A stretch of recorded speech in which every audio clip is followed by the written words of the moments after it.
Assalamualaikum warahmatullahi wabarakatuh. Salam sejahtera untuk seluruh dulur tani dimanapun berada. Alhamdulillahirabbil alamin. Dulur-dulur, kita semua masih diberikan kesehatan untuk beraktivitas. Dan bagi dulur-dulur ataupun keluarganya yang dalam keadaan sakit, semoga segera diberikan kesehatan yang baik dulur-dulur dan juga kesembuhan agar dapat beraktivitas normal seperti biasanya. Alhamdulillahirabbil alamin. Di video kali ini, dulur-dulur, saya akan melakukan pengaplikasian dolomit dulur-dulur ya. Jadi di video kali ini akan saya sedikit kupas tentang dolomit, kapur pertanian dan juga petrocas, apa-apa unsurnya dan juga perbedaannya.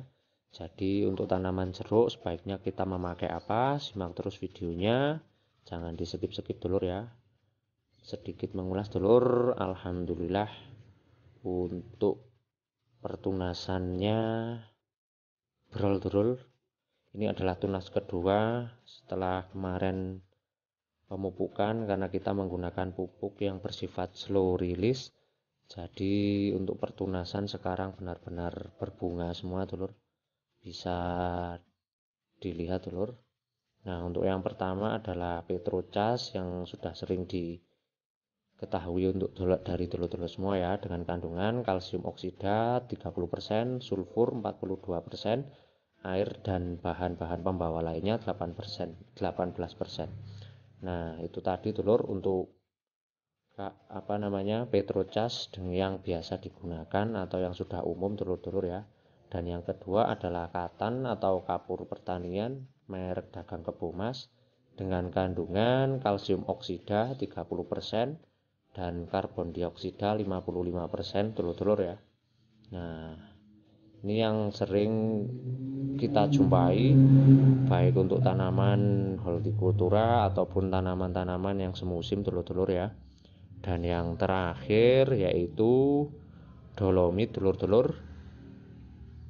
Nah, untuk kali ini saya menggunakan Macverti. Silakan memakai merek dagang apa saja dulur-dulur. Biasanya untuk dolomit dengan kandungan kalsium oksida 30% dan juga magnesium 20%. Nah, itu tadi dulur-dulur ya, kapur yang biasanya digunakan pada tanaman dulur-dulur. Nah, alhamdulillah untuk jeruknya, varietasiumnya, tunasnya benar-benar hampir rata dulur, membawa bunga lagi dulur ya. Nah, jadi untuk pertunasan sangat-sangat bagus dulur. Sedikit mengulas tentang pupuk slow release dulur ya. Jadi masuknya ke tanaman benar-benar bertahap, tidak langsung beberapa hari langsung kelihatan hasilnya, tapi menunggu waktu dulur. Nah, untuk itu pada saat aplikasi dolomit biasanya saya lakukan 2 kali dalam setahun dulur. Biasanya di awal musim hujan dan di akhir musim hujan. Nah, untuk yang pertama dulu saya lakukan di bulan 8-an dulur ya, kalau tidak salah. Di bulan 8 antisipasi pada saat mau musim hujan. Dan sekarang yang saya kira di akhir musim hujan di bulan Maret ya, berjarak 5 atau 6 bulan dulur-dulur. Nah, untuk itu persiapannya hampir sama dengan saat akan melakukan pemupukan. Kita bersihkan di bawah tajuk atau kanopi setiap pohon jeruk, melingkar ataupun persegi dulur-dulur. Dan yang diingat dulur-dulur, untuk pembersihan tidak usah dicangkul terlalu dalam karena ini masih musimnya, masih banyak intensitas hujan, masih banyak dulur-dulur ya. Nah, untuk tanaman alhamdulillah benar-benar sangat senang dulur karena pertunasannya membawa bunga semua. Nah, untuk aplikasi kali ini saya akan menggunakan dolomit dulur-dulur dengan kandungan kalsium dan juga magnesium. Kenapa seperti itu? Nanti akan saya jelaskan secara lebih rinci dulur-dulur ya. Nah, sebenarnya untuk ketiga kapur tadi semuanya bagus telur-telur ya, tinggal pengaplikasiannya saja, tergantung kepada lahan kita kebutuhannya seperti apa. Nah inilah telur keadaan untuk saat ini. Pertunasan benar-benar bagus dan juga bunganya muncul semua telur, alhamdulillah.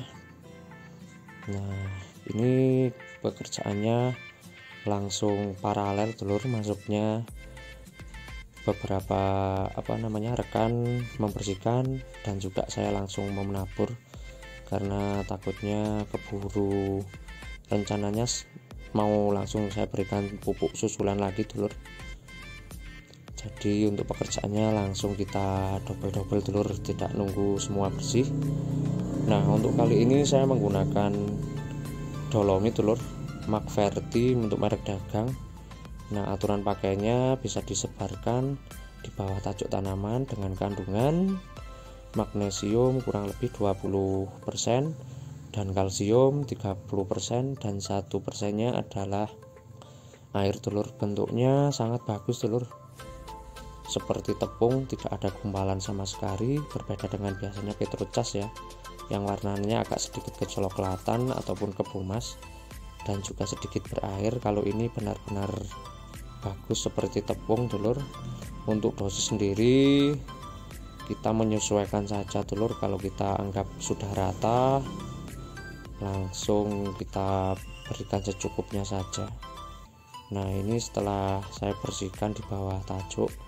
Dan ingat telur, untuk pencangkulan di bawah tajuk usahakan tidak mengenai serabut-serabut akar ya, atau bulu-bulu akar, karena itu yang akan membantu penyerapan nutrisi dari dalam tanah, sehingga hemat saya pada saat pembersihan ataupun pembuatan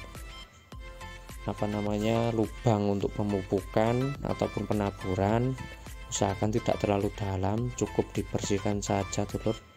Bahkan di bagian bawahnya masih banyak rumput, saya biarkan, nanti saya cabuti sida telur menggunakan tangan.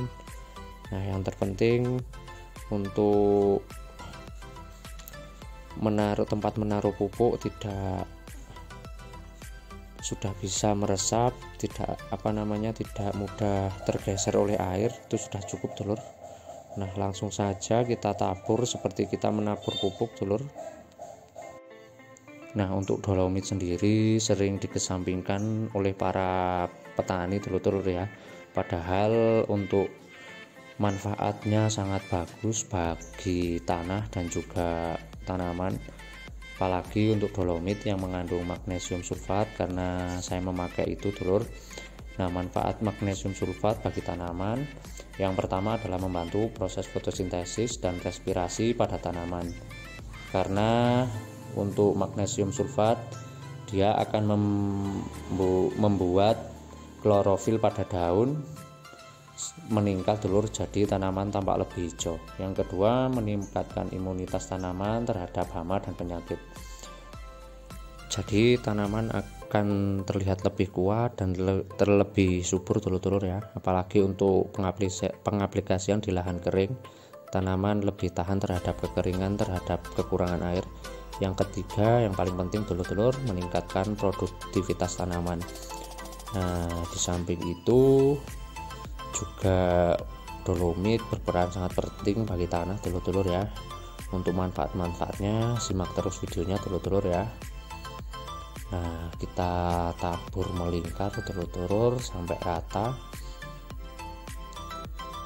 dan alhamdulillah untuk penggunaan dolomit sendiri harganya masih relatif terjangkau telur-telur, tapi manfaatnya sangat besar, tidak hanya bagi tanaman tapi juga untuk perbaikan tanah, karena dia akan menghilangkan residu-residu dari pupuk ya telur-telur ya, yang mengendap, yang membuat tanah menjadi tidak subur. Nah dolomit juga berperan penting sebagai pembenah tanah telur-telur, sehingga tanah yang mempunyai kandungan asam yang terlalu tinggi ataupun zat-zat yang kiranya bisa membuat pertumbuhan tanaman menjadi tidak bagus, insya Allah bisa dinetralkan dengan penggunaan dolomit. Nah untuk manfaat dolomit sendiri ada beberapa dulur-dulur ya. Nah, yang pertama meningkatkan pH tanah dan menetralisir tingkat keasaman tanah. Nah, biasanya pada saat musim hujan itu pH akan seringkali drop. Jadi untuk pengendalian dolomit saya sedikit merekomendasikan dulur-dulur. Nah, yang kedua manfaatnya menetralisir senyawa yang beracun yang ada dalam tanah. Jadi itu termasuk residu-residu yang seperti saya bahas tadi dulur. Dan yang ketiga memperbanyak unsur hara. Akan tersedianya kandungan-kandungan unsur hara juga karena tanah menjadi lebih subur dulur. Yang keempat mempercepat perasangan pada akar tanaman. Dan yang kelima menambah populasi organisme di dalam tanah karena tanah menjadi lebih subur. Jadi untuk organisme dalam tanah akan lebih banyak dulur, sehingga meningkatkan untuk kesuburan tanah. Dan yang terakhir adalah sebagai pembedah tanah. Nah, itu tadi beberapa manfaat dari penggunaan atau pengaplikasian kapur dolomit. Dan yang terakhir meningkatkan produktivitas tanaman. Nah, itu tadi dulur-dulur ya, manfaat yang diperoleh dari pengaplikasian dolomit. Sangat banyak sebenarnya dulur-dulur, tapi mungkin sedikit dikesampingkan. Harganya pun sebenarnya sangat terjangkau dulur-dulur. Nah, khusus untuk musim hujan biasanya keadaan tanah akan sedikit lebih cepat drop pH-nya dulur-dulur karena over dengan nitrogen. Dan juga sehingga untuk penyerapan unsur hara dari tanaman akan sedikit terhambat. Dan karena hidrolisir dari air, unsur hara akan sering terlarut oleh air dulur-dulur, sehingga keadaan tanah menjadi sedikit unsur hara. Nah, karena itu untuk penggunaan kapur dolomit selain fungsi utamanya adalah menetralkan pH, juga banyak tadi dulur manfaatnya. Dan apalagi untuk kandungan dari magnesium itu sangat penting untuk tanaman yang khususnya pada tanaman jeruk akan membuat daun tampak lebih hijau dulur-dulur. Dan fungsi kalsium dan juga magnesium bagi rasa jeruk akan meningkatkan rasa manis. Jadi untuk pengaplikasiannya sangat penting dulur-dulur ya. Nah, rencananya setelah aplikasi dolomit insya Allah akan segera saya berikan pupuk susulan dulur. Akan saya berikan pupuk kimia, nanti atasnya langsung saya berikan pupuk kohe. Nah, kohe yang saya pakai insya Allah kohe kambing dulur-dulur. Tidak terlalu banyak, tapi itu untuk menjagalah dulur-dulur ya, agar tanaman dan mikroba dalam tanah tetap terjaga. Nah, selain itu fungsi mikroba yang sering saya tekankan bagi dulur-dulur semua, karena untuk penyerapan khususnya unsur hara makro, fosfat dan juga kalium dulur ya, dia harus diekstrak dulu oleh organisme dalam tanah sebelum diserap tanaman. Jadi untuk penggunaan pembedah tanah dan dolomit itu sangat penting dulur, sehingga untuk fosfat dan juga kalium lebih cepat terserap oleh tanaman. Nah, itu tadi dulur review singkat mengenai penggunaan dan manfaat dari dolomit khususnya untuk tanaman jeruk. Kenapa saya memakai dolomit yang mengandung magnesium? Karena takutnya ketika saya menggunakan contoh misalnya petrocas karena ada kandungan sulfurnya dulur, dan rencananya saya melakukan pemupukan, kemungkinan juga ada kandungan sulfur yaitu di SP ataupun set A. Jadi takutnya nanti over sulfur. Jadi saya lebih memilih untuk menggunakan dolomit yang mengandung magnesium. Jadi ketika saya menggunakan pupuk susulan yang sudah membawa sulfur, jadi akan lebih melengkapi lagi dulur-dulur ya. Nah, jadi untuk ketiga kapur pertanian tadi sangat bagus. Tinggal kita tergantung untuk kebutuhan tanaman di lahan kita masing-masing. Misalnya untuk penggunaan petrocas bisa kita selingi beberapa hari atau beberapa minggu setelah aplikasi baru kita lakukan pemupukan susulan. Nah, karena saya akan melakukan pemupukan susulan secepat mungkin berjeda 2-3 hari.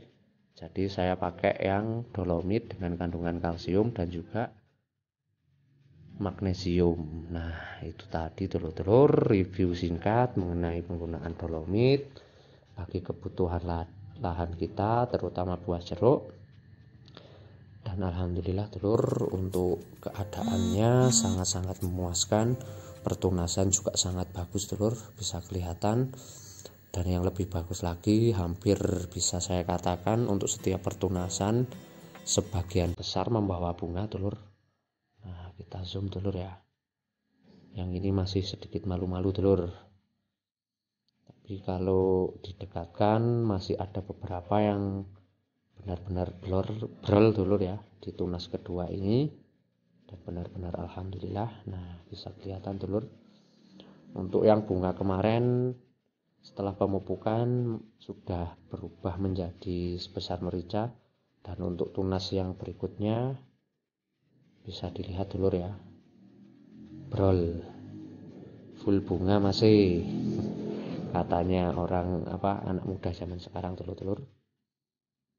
Nah, itu tadi telur review singkat dan juga keadaan lahan, karena beberapa kali spray tidak sempat membuat video telur, jadi sedikit karena kemarin ada beberapa kesibukan. Dan alhamdulillah untuk pertunasannya sangat bagus, hijau royo-royo. Untuk hama alhamdulillah ada, tapi tidak terlalu mengkhawatirkan telur. Tetap kita harus jaga telur agar pertunasannya tetap bagus.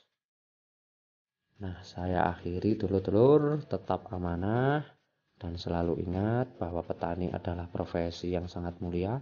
Wassalamualaikum warahmatullahi wabarakatuh.